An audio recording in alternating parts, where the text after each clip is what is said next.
am the Frugal Chef. I hope you guys are doing really well today. Look who's here! My friend Mercedes is back. How are you? What are you making today? Today I'm gonna treat you with some biscotti. Oh, yummy. Yummy is right. You're gonna love this. Super easy. Let's make this. Here we have whole almonds and sliced almonds. We're gonna put them in the oven to toast them a little bit. This is very important to develop the flavor of the almonds, and it's gonna be so good in the biscotti. Make sure that when you put them in the oven, you don't go away, stay around, because they get burned very easily. Now we have the almonds are nice and toasty. They're toasted beautifully. We're gonna let them cool just for a few minutes, and then we're gonna chop them with a knife. I prefer to do that instead of putting them in a processor or something. It looks better when the cookies are done. As you can see, I have chopped the almonds. They're not super fine. Actually, they have a nice size. That's the reason you chop with a knife and not with a processor. You want the different textures when you mix with the sliced almonds and the almond meal. Make sure to let them cool a little more before you add them to the other ingredients. Before I forget, when you take the almonds off the oven, make sure to drop the temperature to 300 Fahrenheit, which is about 150 Celsius. Okay, here we have the dry ingredients. We have 2 cups of flour, 1 teaspoon of baking soda, a pinch of salt, 1 cup of sugar, and 1 cup of almond meal. If you don't have almond meal, you can just process very fine some almonds in a food processor or one of those Ninja or whatever, the high speed, and there you have almond meal. Now I'm only going to mix the dry ingredients. Here I have the wet ingredients. We have 3 eggs at room temperature. We have 1 teaspoon of vanilla extract and 1/4 teaspoon of almond extract. Here I'm gonna mix to make sure that everything is incorporated. I am not beating, I am just incorporating them.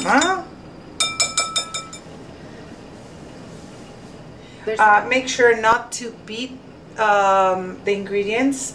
We're looking for a dough that doesn't have air. We're not looking for a bready, but a cookie dough. So make sure to incorporate looks like very little wet ingredients to the dry ingredients, but when you mix them enough, you'll see that it's enough moisture. There is a point that you'll see you can't do anymore with a wooden spoon, so you're gonna have to use your hands.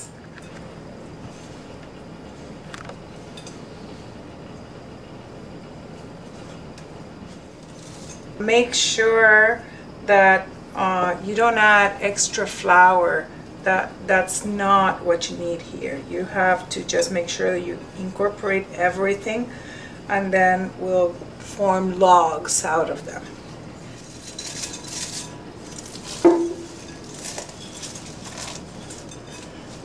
We're gonna make sure that we have all the almonds inside the dough without crushing them too much, so they stay in a nice shape.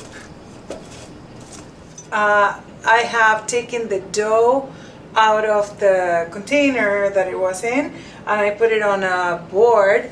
There is no flour on the board, okay? Look, no flour. If you need something to have it not stick to anything, use powdered sugar.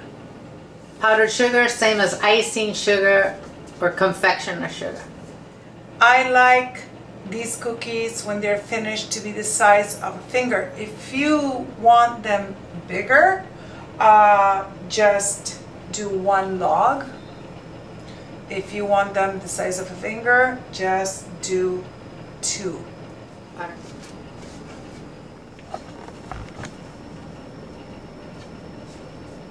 once we have them in the cookie sheet, we're going to press them a little bit.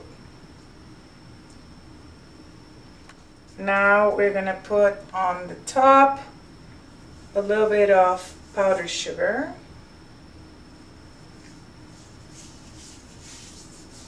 Okay, I just took out of the oven the logs. As you can see, they're nicely cooked. They're barely golden brown, but not too much. You don't want them to be brown. In this oven it took about 40 minutes. Now we're going to let them cool just a couple more minutes, and then while still a little bit hot, I'm gonna slice them into maybe 1/2 inch slices. Okay. I'm gonna use a serrated knife, a bread knife, to cut them. Make sure it's pretty sharp, and you do it while still hot. That way they don't crumble up. If you leave it to get cold, then it's gonna crumble.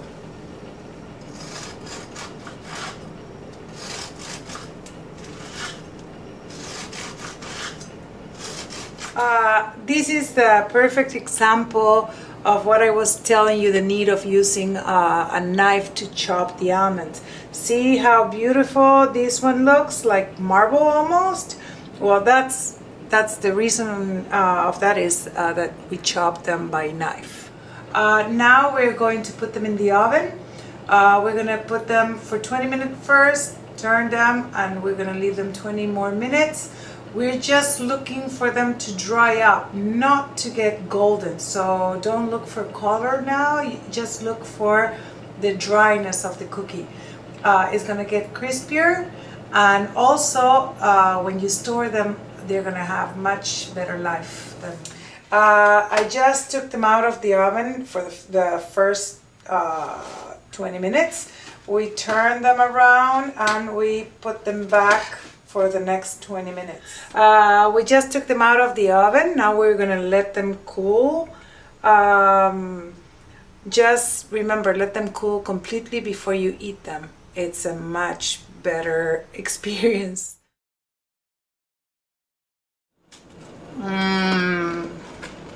Oh. So good. By the way, you can use biscotti also with red wine. It's awesome, or champagne. Mercedes tells me that she sometimes uses this to make tiramisu. I'll put a link to the tiramisu video underneath in the description box for you, okay? Delicious. I hope you like this video. Thank you, Mercedes. You're welcome. I hope you enjoy them. Oh, yes, please try and make these. You're gonna love them, I promise you.